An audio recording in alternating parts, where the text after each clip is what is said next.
12वां पारा है। इसके बिल्कुल शुरू में अल्लाह ताला ने फरमाया कि वमा मिन दाबतिन फिल अर्दी इल्ला अलल्लाहि रिज़्कुहा। फरमाया कि नहीं है कोई जानदार जो ज़मीन पर चलता हो और उसका रिज़्क अल्लाह के ज़िम्मे ना हो। फरमाया जो ज़मीन पे चलने वाले हैं, जो आए हैं, रब करीम ने उनके रिज़्क का ज़िम्मा अपने ज़िम्मे रखा हुआ है। और फरमाया उसके क़याम की जगह यानी उसके बाप की पुश्त या माँ का रहम या ज़मीन पर जहाँ वो ठहरेगा, और सुपुर्दगी की जगह यानी जहाँ उसका मकान या उसकी कब्र बनेगी, अल्लाह ताला उसको भी जानता है, उसका भी रब करीम ने बंदोबस्त किया है। और ये सब कुछ रोशन किताब में मज़कूर है। मजीद अल्लाह ताला ने फरमाया कि तख्लीक़ कायनात का मकसद इंसान के खैर व शर की आजमाइश है। इसके बाद काफिरों के हयात बादल मौत को सहर करार देना, वो कहते थे ये जादू है, तो जादू करार देने और इनकी सरकशी का बयान है कि आज़ाब में ताख़ीर को एहसान शुमार करने की बजाय मुसलमानों को ताने देते हैं कि अज़ाब को किस चीज़ ने रोक रखा है। आगे चल के इंसान की खुद गर्जी को बयान किया अल्लाह ताला ने। फरमाया कि अल्लाह ताला किसी इंसान को कोई नेमत अता करता है तो वो उस पर शुक्र गुजार नहीं होता, लेकिन अगर नेमत छिन जाने पर तो फिर नाउम्मीद और नाशुक्रा हो जाता है। मिली थी तो फिर इसने शुक्र अदा, चली गई तो बड़े शिकवे कर रहा है। इसी तरह अगर मुसीबत के बाद कोई नेमत मिले तो इंसान इतराता है, शेखी भिकारता है। अलबत्ता जो हर हाल में साबर शाकर रहे और अमले साले करे तो उनके लिए बख्शिश है और बड़ा अजर है। अल्लाह ताला ने अपने नबी पाक सल्लल्लाहु अलैहि वसल्लम को तसल्ली के लिए फरमाया कि कुफार तरह तरह की फरमाइशें करते हैं, कहते हैं कि आप पर कोई खजाना क्यों नाजिल नहीं किया गया। आप और आपके सहाबा गुर्बत में वक्त गुजारते हैं तो माज़अल्लाह ये वो ताना देते थे कि कोई खजाना क्यों नहीं नाजिल किया गया और आपकी ताईद के लिए फरिश्ता क्यों ना उतरा। आप इस पर तंग दिल ना हो, आपका काम तो सिर्फ लोगों को अज़ाब इलाही से डराना है। इस सूरत में भी कुरान करीम के कलाम इलाही होने का इनकार करने वाले को चैलेंज दिया गया है कि अपने तमाम हमैतियों को मिला लो और कुरान पाक जैसी 10 सूरतें बना के दिखाओ, लेकिन बना सकते। आयत नंबर 15 में इरशाद फरमाया कि दुनिया और इसकी जीनत के तलबगारों को उनके आमाल का अजर इसी दुनिया में मिल जाएगा, लेकिन आखिरत में फिर उनका कोई हिस्सा नहीं होगा। अजर आखिरत के एतबार से उनके आमाल बातिल हो जाएंगे। आयत नंबर 17 में कुरान की हकानियत का इनकार करने वालों के लिए नारे जहन्नम की वईद का जिक्र है और कुरान के अल्लाह की जानिब से हक होने और बगैर किसी शक के इस पर ईमान लाने का जिक्र है। इसके बाद अल्लाह ताला पर झूठ बांधने वालों और अल्लाह के रस्ते से रोकने वालों का जिक्र किया गया कि क़यामत के दिन इन पर गवाह पेश होंगे कि ये अपने रब पर झूठ बांधते थे और इन पर अल्लाह की लानत, इनके लिए दोहरे अजाब और आखिरत में इनकी यकीनी नाकामी का जिक्र है। यहाँ एक बात आपसे भी अर्ज करूँ, हम भी कई दफ़ा ना भोलेपन में कह देते अल्लाह ने ये भी तो फरमाया ना जी कुरान में, तो जब तक आप पढ़ नहीं लेते या सुन नहीं लेते तब तक ये जुमला बोलने की ज़रूरत है। इसी तरह नबी पाक अलैहिस्सलाम ने फरमाया जिसने मुझ पर झूठ बांधा, झूठी हदीस बयान की, वो मैंने कहा ही नहीं था पर उसने झूठी हदीस बयान की, तो हुजूर फरमाते उसने हदीस नहीं सुनाई बल्कि अपना जहन्नम के अंदर मकान बना लिया है। तो कुरान और सुन्नत के मामले में जिस चीज़ का इल्म ना हो, जिसकी पूरी खबर ना हो, आप उसके हवाले से कोई बात कर सकते, एहतियात करें, बहुत एहतियात करें। आयत नंबर 23 में बताया कि जो ईमान लाए और जिन्होंने नेक काम किए और अपने रब के हुजूर आजिज़ी की तो ये लोग हमेशा जन्नत में रहेंगे। मजीद फरमाया कि मोमिन और काफिर की मिसाल ऐसी है जैसे अंधा और बीना। मोमिन गोया देखने वाला है और काफिर गोया अंधा है और बहरा और सुनने की सलाहियत रखने वाला। आयत नंबर 25 से 23 तक में फिर हज़रत नूह अलैहिस्सलाम और उनकी कौम के हालात बयान हुए कि नूह अलैहिस्सलाम ने जब अपनी कौम को तौहीद की दावत दी और इनकार पर आज़ाब इलाही से डराया तो कौम के सरदारों ने उनसे कहा, भला क्या कहा? कहने लगे आप तो हम जैसे बशर हैं, तो हमारी तरह ही हैं आप, और आपके पैरोकार पसमानदा यानी गरीब लोग हैं और कम अकल लोग हैं। हमारी राय में आपको माज़अल्लाह हम पर कोई फजीलत हासिल नहीं, बल्कि माज़अल्लाह सुम्मा माज़अल्लाह कहने लगे आप तो झूठे हैं, अल्लाह के नबी को कह रहे हैं। माअज़ल्लाह, अस्तग़फिरुल्लाह। नूह अलैहिस्सलाम ने जवाब दिया कि मैं अपने रब की जानिब से वाज़े दलील रखता हूँ और उसने मुझे रहमत से नवाजा है, लेकिन तुम मेरे मकाम को समझने की सलाहियत नहीं रखते, तुम इतनी सलाहियत रखते नहीं हो। और फिर इरशाद फरमाया कि मैं तुमसे दावत हक़ के सिले में किसी अजर का तलबगार नहीं हूँ और ना ही मैं अहले ईमान को अपने पास से धुतकारने वाला हूँ, और मैंने ये दावा भी नहीं किया कि मेरे पास अल्लाह के ख़जाने हैं, और ना मैं अज़ खुद गैब जानने वाला हूँ, और ना ही मैं ये कहता हूँ कि मैं फ़रिश्ता हूँ, ना मैं ये कहता हूँ कि जिन लोगों को तुम अपनी नज़रों में हकीर जानते हो अल्लाह उन्हें खैर से नहीं नवाजेगा। फरमाया ये ठीक है कि अल्लाह बशरों में से रसूल बनाता है, पर जिसे बनाता है फिर उसे बड़ी शानें अता फरमाता है। पहले दिन से इंसान का ये मसला है, पहले दिन से इंसान का ये मसला है कि वो कहता है मैं इंसान से हिदायत हासिल करूँ, लेकिन रब ने भी कानून बनाया है कि अल्लाह तबारक व तआला बंदे पर ही वही फरमाता है। फरिश्तों और जिन्नों को अल्लाह ने इस मनसब के लिए मुंतखब नहीं फरमाया। कौम नूह ने कहा कि आपने हमसे बहुत बहस की माअज़ल्लाह, बस जिस आज़ाब से आप हमें डरा रहे हैं वो ले आइए। तो नूह अलैहिस्सलाम ने कहा कि अल्लाह चाहेगा तो तुम पर आज़ाब भी आ ही जाएगा। आयत नंबर 37 से 47 में बताया कि अल्लाह ताला की तरफ से नूह अलैहिस्सलाम को हुक्म हुआ कि हमारी निगरानी में और हमारी वही के मुताबिक आप कश्ती बनाइए और जालिमों के बारे में हमसे कोई बात ना करें। हजरत नूह की ख्वाहिश थी कि या अल्लाह इन्हें भी माफ़ कर दे। फरमाया ये जालिम है तो मेरे नबी इनके बारे में मुझसे कोई बात न करें, वो ज़रूर गर्क हो जाएंगे। फिर वो कश्ती बनाने लगे और जब उनकी कौम के सरदार उनके पास से गुजरते तो उनका मजाक उड़ाते, ये आप क्या कर रहे हैं। आज भी वजीर मशीर बड़े बड़े लोग इल्ला माशाल्लाह दीनदारों का मजाक उड़ाते नहीं, उड़ाते हैं कि नहीं उड़ाते मजाक। ये किन का तरीका है। ये तो कुरान मजीद कह रहा है कि हज़रत नूह की कौम जो काफिर थी उनका तरीका है अहले ईमान का मजाक उड़ाना। तो वो मजाक उड़ाने लगे। नूह अलैहिस्सलाम ने कहा कि वो वक्त आने वाला है कि जब तुम्हारा मजाक उड़ाया जाएगा और तुम्हें पता चल जाएगा कि रुस्वाकुन अजाब किस पर आएगा। अल्लाह ताला ने फरमाया जब हमारा हुक्म आजाब आ पहुंचा और तंदूर उबलने लगा, तंदूर से आग निकला करती है, पानी नहीं निकला करता, पर नूह अलैहिस्सलाम की कौम पर जब अजाब आया तो पानी तंदूर से निकला, तंदूर से अल्लाह ने पानी निकाला, जहां से पानी निकला नहीं करता, तंदूर उबलने लगा। अल्लाह अकबर। तो अल्लाह तबारक व तआला ने फरमाया तो हमने नूह अलैहिस्सलाम से कहा कि आप खुद और अपने घर वालों के साथ इस कश्ती में सवार हो जाएं और अहले ईमान को भी सवार कर लें और हर चीज़ के जोड़े यानी नार और मादा को सवार कर लें। और उनके साथ ईमान वाले बहुत काम थे। हज़रत नूह अलैहिस्सलाम दुआएं पढ़ते हुए सवार हो गए। फिर क्या हुआ, कश्ती उन्हें पहाड़ों जैसी मौजों में ले जा रही थी कि नूह अलैहिस्सलाम अलग खड़े हुए अपने बेटे से फरमाने लगे, या बेटे हमारे साथ कश्ती में सवार हो जा और काफिरों के साथ ना रहो। उसने यानी नूह अलैहिस्सलाम के बेटे ने कहा कि मैं आपके साथ नहीं बैठूंगा, अभी कोई पहाड़ आएगा तो मैं पहाड़ की पनाह ले लूंगा। अगर किसी नेक आदमी का बेटा कभी गलत निकल आया तो इसका मतलब ये नहीं कि उसने तरबियत ठीक नहीं की।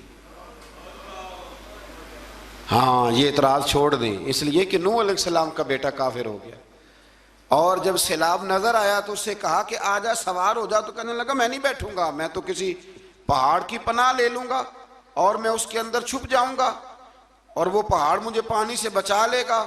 नूह अलैहिस्सलाम ने कहा आज अल्लाह के हुक्म के सिवा कोई बचाने वाला नहीं है सिवाय उसके जिस पर अल्लाह रहम फरमाए। फिर उन दोनों के दरमियान मौज हायल हो गई, ऐसे एक मौज उठी और हजरत नूह का बेटा डूब गया।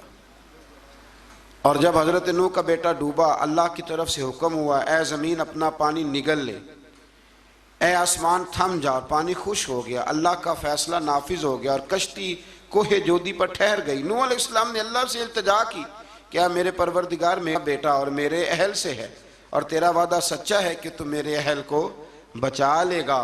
अल्लाह ने फरमाया नूह वो आपके अहल में से है ही नहीं, वो आपके अहल में से है ही नहीं। अहल में से वो होगा जो आपके तरीके पे चलेगा, जो तरीके पे न चले वो नस्ल में से है ही नहीं, वो ख़त्म हो गई बात। अल्लाह अकबर। उसके अमाल ठीक नहीं, जिस बात की हकीकत का आपको मालूम ना हो उसके बारे में सवाल ना करें। तो नूह अलैहिस्सलाम ने अल्लाह ताला से अपनी इस इज्तिहादी ख़ता पर मग़फ़िरत और रहम की दुआ की। फिर तूफ़ान नूह थम जाने के बाद वो सलामती के साथ उतर गए। इज्तिहादी ख़ता, मैंने एक लफ्ज़ बोला है, ये इज्तिहादी ख़ता का मतलब ये है कि बाज़ औक़ात अंबिया से ऐसी बातें सरज़द हो जाती हैं कि जो तालीम उम्मत के लिए ज़रूरी होती हैं, ताकि लोगों को पता चल जाए कि अल्लाह की बारगाह में तौबा कैसे करनी।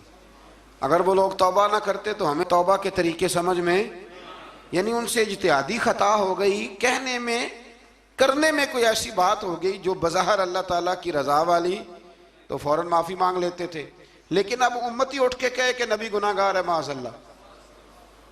हज़रत आदम ने दुआ मांगी थी ना, रब्बना ज़लमना अनफुसना, ऐ अल्लाह हमने अपनी जानों पर जुल्म किया। उन्होंने कहा था, तो अगर कोई बंदा हज़रत आदम को जालिम कहेगा तो काफिर हो जाएगा।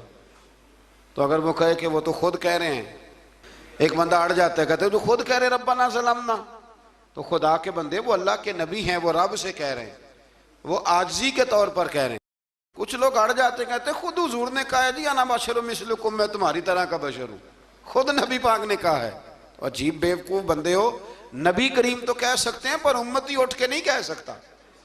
उसने तो कहना है वो हबीबुल्लाह है, उसने तो कहना है वो क़यामत में शफात करने वाले हैं। उम्मती ने तो कहना है वो सारे नबियों के सरदार हैं, वो इमामुल अंबिया हैं। उम्मती वो लफ्ज़ अदा करेगा जो उसके बनते हैं। अब कोई बंदा उठ के कह दे, देखे ना, एक बहुत बड़ा आलिम तकरीर करते हुए कहे जी मैं तो अनपढ़ आदमी हूँ, तो उसका शागिर्द कहे कि उस्ताद जी कसम उठाए, हाँ आपने तकरीर में कहा नहीं मैं अनपढ़ हूँ, आप तो अनपढ़ है। तो ये बात अदब है कि बेअदबी है? चलें इससे आगे चलते हैं, ये भी ज़रा मुश्किल से समझ में आएगी। एक और बात जो जल्दी समझ में आ जाएगी, MN जब ऐलान करता है, तकरीर करता है, इलेक्शन लड़ता है, तो कहता नहीं मैं कौम का खादम हूँ। कहते हैं ना कि मैं कौम का खादम से आप क्या कुछ कराते हो? सारे काम कराते हैं ना। खादम को बंदा ये भी कह लेता है कि झाड़ू दे दे गली में, कहते हो कि नहीं कहते? तो उसने भी तो स्पीकर में कहा मैं खादम हूँ, कहो उससे कि झाड़ू दे गली में आके। फिर पता क्या हाल होगा, झाड़ू तो नहीं आएगा और हो सकता है कुछ है आ जाए। तो इसलिए अब कोई बंदा कहे जी उन्हें खुद कहा है, तो एक कुछ पूरी जमात है लोगों की जो बात को समझती नहीं। कहते खुद कहा मैं बशर हूँ, उन्हें खुद कहा मैं गैब नहीं जानता, उन्हें खुद कहा मेरे पास खजाना कोई नहीं, उन्होंने खुद कहा मेरे पास कोई शय नहीं। तो इसलिए आप समझें किसी के लफ्ज़ों पर अगर आप गिरा लगा के बैठेंगे तो फिर उससे बेअदबी होगी। तो नूह अलैहिस्सलाम ने अल्लाह से अपनी इज्तिहादी ख़ता की माफ़ी मांगी। अब हज़रत नूह को कोई ख़ताकार कहेगा तो बहुत बड़ा मुजरिम बन जाएगा, इसलिए कि वो अल्लाह के नबी हैं। आयत नंबर 50 में कौम आद का जिक्र है और उनकी तरफ दावत तौहीद देने के लिए अल्लाह ताला ने हज़रत हूद अलैहिस्सलाम को भेजा। हूद अलैहिस्सलाम ने कौम से कहा कि मैं तुमसे किसी चीज़ का अजर तलब नहीं करूँगा, मेरा अजर मेरे अल्लाह के बारगाह में है, बस तुम अपने रब से बख्शिश मांगो, फिर उसकी बारगाह में तौबा करो, अल्लाह ताला तुम पर मूसलाधार बारिश बरसाएगा और तुम्हारी कुव्वत में इजाफा फरमाएगा। कौम आद ने दावत हक को रद्द किया और ईमान न लाए, बल्कि हूद अलैहिस्सलाम पर तंज किया। वो कहने लगे कि हमारे तो माबूदों ने, हमारे बुतों ने माज़अल्लाह आपको पागल बना दिया है, आपको मजनून बना दिया है। उल्टा हजरत हूद को कहने लगे, इसलिए आप ऐसी बातें करते हैं। हूद अलैहिस्सलाम ने कहा मैं अल्लाह को गवाह बनाता हूँ और तुम भी गवाह रहना कि मैं तुम्हारे शिर्क से बरी हूँ और मैं अल्लाह पर तवक्कुल करता हूँ और मैंने रिसालत का हक अदा कर दिया है। आयत नंबर 58 में अल्लाह ताला ने फरमाया जब हमारे आज़ाब का वक्त आ गया तो हमने अपनी रहमत से हूद और उनके साथ मोमिनों को निजात अता की। कौम आद ने अल्लाह की निशानियाँ और रसूलों को झुटलाया और दुनिया और आखिरत में लानत के हकदार हुए। आयत नंबर 61 में फिर से हज़रत सालेह अलैहिस्सलाम और उनकी कौम समूद के हालात को बयान किया गया। हज़रत सालेह ने कहा है मेरी कौम अल्लाह वहदहु ला शरीक की इबादत करो, उससे बख्शिश तलब करो, उसकी बारगाह में तौबा करो, उसने तुम्हें ज़मीन से पैदा किया है, उस पर आबाद किया है। जवाब दिया है सालेह, हमारे आबाव अजदाद के माबूदों की इबादत को रोकने से पहले हमें आपसे बड़ी उम्मीदें थी और अब आप हमें रोकने लग गए हैं बाप दादा के दीन से। लेकिन अब हमें आपकी दावत के बारे में शुकूक हैं। सालेह अलैहिस्सलाम ने अपनी कौम से कहा कि ये अल्लाह की ऊँटनी है और ये तुम्हारे लिए निशानी है, इसे चरने के लिए आज़ाद छोड़ दो और इसे तकलीफ ना देना। अल्लाह अकबर, वरना तुम्हें आज़ाब पहुँचेगा। उन्होंने ऊँटनी की कूंचें काट डाली। सालेह अलैहिस्सलाम ने कहा तुम सिर्फ 3 दिन अपने घरों में मज़े उठा लो, 3 दिन, फिर अल्लाह का यकीनी अज़ाब आएगा। फिर एक चिंगाड़ ने उनको आ दबोचा, वो अपने घरों में घुटनों के बल ऊंधे पड़े रह गए। सिर्फ सालेह अलैहिस्सलाम उनके साथ अहले ईमान इस आज़ाब से बचे। ये 3 कौमों का जिक्र हो गया, नूह अलैहिस्सलाम की कौम का भी, हूद अलैहिस्सलाम की कौम का भी और हज़रत सालेह। आगे अल्लाह तबारक व तआला ने आयत नंबर 69 में इस बात का बयान फरमाया कि हज़रत इब्राहीम अलैहिस्सलाम के पास फरिश्ते बशरी शक्ल में आए, इंसानी शक्ल। उन्होंने अजनबी मेहमानों के लिए बछड़े का भुना हुआ गोश्त तैयार कराया। आप यकीन करें, कुछ बातें लोग ऐसी बयान करते हैं कि जिनको ना सुन के बंदे का दिल करता है कि इस बंदे को बताएं कि यार यहाँ तो दीन सारा पढ़। एक साहब मुझे कहने लगे जी मैं एक पीर साहब के पास गया था तो बड़ी मुरगन ग़िज़ाएं थी, उन्होंने मेरी बड़ी खिदमत की पर मुझे नहीं अच्छा लगा, पीरों को चाहिए सादी रोटी रखें। मैं कह तू पीरा वास्ते लिस्ट बना खा, उन्होंने किस तरह का होना चाहिए। ये बहुत बड़ी मुसीबत है। अगर आप सादा खाना खिला दें तब भी एतराज़ है, अच्छा खिला दें कहने रौला है कोई पीर चोखे मालदार में, दोनों तरफ से मसला। तो कहने लगा जी नहीं पीरों का क्या काम है, वो कड़ाइयाँ और वो सारे। तो फिर मैंने उन्हें कहा कि आप इस तरह करें, घर जाके ना तो 12वें सिपारे की तिलावत करें। हज़रत इब्राहीम ने अपने मेहमानों के लिए भुना हुआ खाना तैयार फरमाया था। तो आप क्या कहेंगे कि हज़रत इब्राहीम दरवेश नहीं थे? अजीब बात है भाई, आप हर बात में अड़ जाते हैं। दीन हमने वो लेना है जो अल्लाह का कुरान हमें देता है और रसूलुल्लाह की हदीस हमें देती है। जब उन्होंने देखा कि मेहमान खाने की तरफ हाथ नहीं बढ़ा रहे तो उनको डर महसूस हुआ। हज़रत इब्राहीम को फरिश्तों ने कहा कि हमें कौम लूत अलैहिस्सलाम के आज़ाब के लिए भेजा गया है। हज़रत इब्राहीम की बीवी खड़ी थी, इस पर वो मुस्कुराई तो फरिश्तों ने अल्लाह की तरफ से इन्हें हज़रत इसहाक अलैहिस्सलाम और उसके बाद हज़रत याकूब अलैहिस्सलाम की बिशारत अता। इसहाक अलैहिस्सलाम हज़रत इब्राहीम के बेटे हैं और याकूब अलैहिस्सलाम पोते हैं, और याकूब अलैहिस्सलाम के बेटे यूसुफ अलैहिस्सलाम। हाँ, अल्लाह अगर चाहे तो 7 नस्लों में नबूवत रख देता है अगर उसकी मंशा हो। तो हज़रत याकूब की बिशारत दी। उन्होंने हैरत से कहा कि हम दोनों मियाँ बीवी तो बूढ़े हैं, इस उम्र में औलाद कैसे होगी? तो फरिश्तों ने जवाब दिया, ए इब्राहीम के घर वालों, तुम पर अल्लाह की रहमतें और बरकतें हों। अल्लाह की कुदरत पर तुम्हें क्यों ताज्जुब है? अल्लाह फरमाता है कि बेटे की बिशारत सुनकर इब्राहीम का खौफ दूर हो गया और फिर वो कौम लूत के बारे में गुफ्तगू करने लगे। इब्राहीम बहुत बुर्दबार, अल्लाह से आहोजारी करने वाले और उसकी तरफ रुजू करने वाले थे। अल्लाह ताला ने हज़रत इब्राहीम अलैहिस्सलाम को फरमाया, ए इब्राहीम, इस गुजारिश से आप गुरेजा रहें, इसका यकीनी फैसला हो चुका है और इन पर ना टलने वाला अजाब नाजिल हो के रहेगा। वो क्या गुनाह करते थे लूत अलैहिस्सलाम की कौम में, मैंने बताया था, मर्द मर्दों से बदफेली करते।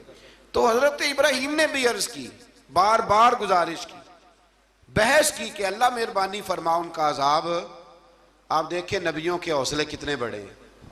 कौमें तंग करती हैं और तरह तरह की बातें करती हैं और पैगंबर फिर भी कहते हैं या अल्लाह मेहरबानी फरमा, ऐ अल्लाह इनसे अजाब। आयत नंबर 77 में हज़रत लूत अलैहिस्सलाम की कौम की बदआमालियों और लूत अलैहिस्सलाम के अपनी कौम को बदआमालियों के बायस फरिश्तों की आमद, कौम के बदआमाल लोगों के दौड़ कर आने और हज़रत लूत को उनके समझाने और उनके इनकार पर मुज़तरिब होने का जिक्र है, जिस पर फरिश्तों ने हज़रत लूत को तसल्ली दी कि आप फिक्र न करें, हम आपके रब के फरिश्ते हैं, ये आप और हम तक नहीं पहुँच सकेंगे। आप रात के आखिरी हिस्से में कौम की तरफ तवज्जो किए बगैर हिजरत फरमा लें, इसलिए कि सुबह के वक्त इन पर आज़ाब आएगा। जब अल्लाह का अज़ाब आया तो उसने बस्ती के ऊपर के हिस्से को नीचे कर दिया और कौम लूत के ऊपर अल्लाह की तरफ से लगातार निशान ज़दा पत्थर बरसाए गए, लगातार पत्थर आए। आयत नंबर 84 में अल्लाह ताला ने हज़रत शुएब अलैहिस्सलाम और उनकी कौम का जिक्र फरमाया है और उनके जराइम को बयान किया गया है। वो नाप तोल में कमी करते थे, दूसरों को चीज़ें कम तोल कर देते थे। अल्लाह ताला ने उनसे फरमाया कि फसाद फिल अर्द से बाज आओ और अपने से पहले सरकश उम्मतों का अंजाम देख लो। जब हज़रत शुएब की नसीहतों का उन पर असर ना हुआ तो फिर अल्लाह ताला ने उन्हें भी आज़ाब से हलाक कर दिया। आयत नंबर 94 में फरमाया कि जब हमारा अजाब आया तो हमने अपनी रहमत से हज़रत शुएब और उन पर ईमान लाने वालों को बचा लिया, और जालिमों को एक ज़बरदस्त चिंगाड़ ने पकड़ लिया तो सुबह वो अपने घरों में ऊंधे मुंह पड़े थे, गोया वो कभी वहाँ आबाद थे ही नहीं। आयत नंबर 96 में हज़रत मूसा अलैहिस्सलाम को अता किए जाने वाले 9 मौजज़ात का जिक्र है। फिर फ़िरौन और उसके पैरोकारों के बातिल रवश के बायस उनकी हलाकत का भी जिक्र फरमाया, और दुनिया और आखिरत में उन्हें मलऊन यानी लानती करार दिया। जिन बस्तियों को अल्लाह ताला ने हलाक किया उनमें से बाज़ के आसार मौजूद हैं और बाज़ के आसार तक मादूम हो चुके। उनमें से हर बस्ती वाले अपने जुल्म के बाइस ही हलाक हुए। अल्लाह ताला किसी पर जुल्म नहीं फरमाता। लोग खुद अपनी जानों पर जुल्म करते हैं। जो शख्स आज़ाब आखिरत से डरता है उसके लिए इसमें निशानियाँ मौजूद हैं। आयत नंबर 106 से अल्लाह ताला ने अंजाम के एतबार से लोगों की 2 किस्में बयान की। 2 किस्में फरमाया, एक हैं सादतमंद लोग और दूसरे हैं बदबख्त। फरमाया बदबख्तों का ठिकाना जहन्नम है जिसमें वो हमेशा रहेंगे, और नेक बख्तों का ठिकाना जन्नत है, वो हमेशा उसी में रहेंगे, और उनके लिए अल्लाह की तरफ से ना ख़त्म होने वाली अताएं। आयत नंबर 110 में हुजूर सल्लल्लाहु अलैहि वसल्लम को तसल्ली दी गई कि जिस तरह ये लोग कुरान के बारे में इख्तलाफ करते हैं इसी तरह कौम मूसा ने तौरात के बारे में भी इख्तलाफ किया था, और अल्लाह ने इनके अमाल का पूरा पूरा बदला इन्हें दिया। आयत नंबर 112 से सरकशी को छोड़कर अहकामात दीन पर इस्तकामत इख्तियार करने और जालिमों के साथ मेल जोल रखने से बचने का हुक्म दिया गया है, और फरमाया कि जालिमों से मेल जोल का अंजाम दोज़ख की आग है। हम लोग ना शिकवा करते हैं, किसी हुकूमत को बने हुए 6 महीने गुजरते हैं तो शिकवा शुरू हो जाता है, हालांकि वो खुद तो नहीं ना बनते, उनको कोई बनाने वाला है। तो जालिम का जो मददगार होता है वो भी जालिम होता है, इसलिए एहतियात करें। और ये सिर्फ सियासतदानों की बात नहीं, दुनिया के हर मामले में आप गौर करें कि आप किसी जालिम के मददगार तो नहीं। अल्लाह ताला हमें हक पर इस्तकामत अता फरमाए। आयत नंबर 114 में दिन के दोनों तरफों में और इब्तदाई रात के कुछ हिस्से में अल्लाह ताला ने नमाज कायम करने का हुक्म दिया है। रात के कुछ हिस्से में भी नमाज पढ़नी चाहिए, और यह भी बताया कि बेशक नेकियां गुनाहों को मिटा देती हैं और ये नसीहत कबूल करने वालों के लिए नसीहत है। आयत नंबर 120 में अल्लाह ताला ने फरमाया कि हम आप सल्लल्लाहु अलैहि वसल्लम को रसूलों की तमाम खबरें आपके दिल की तस्कीन और तक़वियत के लिए बयान करते हैं, और इनमें मोमिनों के लिए नसीहत और इबरत है कि इन सारी बातों से इबरत पकड़ लो। बच्चा सिर्फ वही जो अल्लाह के नबियों के तरीके पे चला और नबियों के साथ रहा, बाकी बच सके नहीं। अल्लाह ताला की तरफ से तौहीद और रिसालत और वक़ूए क़यामत के दलाइल भी हैं। आयत नंबर 123 में फरमाया कि आसमानों और ज़मीनों में सब गैब अल्लाह ही के साथ मुख्तस हैं और हर काम उसी की तरफ लौटाया जाता है। आप उसी की इबादत कीजिए, उसी पर तवक्कुल कीजिए, और आपका रब लोगों के आमाल से गाफिल नहीं है। इसी पारे में ना आगे सूरज यूसुफ शुरू हो रही है। इसको अल्लाह ताला ने कहा है कि ये बड़ा प्यारा किस्सा है, अहसनल कसस का, किस्सों में सोना किस्सा। तो ये कुछ 12वें पारे में और कुछ 13वें पारे में है। मैंने ये इरादा किया है कि ये एक ही दिन पूरी बयान की जाए, वो आधा आधा मामला हो जाएगा ना, तो कुछ थोड़ा सा ना रब्त। मैं चाहता हूँ कि कुरान में तो रब्त है, लेकिन हम जब बयान करेंगे तो शायद हमारी गुफ्तगू में रब्त। ये अहसनल कसस है और इतनी शानदार इसके अंदर बातें, और कोई इंसान अगर मुकम्मल होना चाहे तो हज़रत यूसुफ अलैहिस्सलाम के किस्से को पढ़े, और कोई शख्स अगर सही मानों में खुदा के फजल से आगे बढ़ना चाहे तो उसके लिए ये बहुत बड़ी इबरत है। अल्लाह ताला तौफीक अता फरमाए।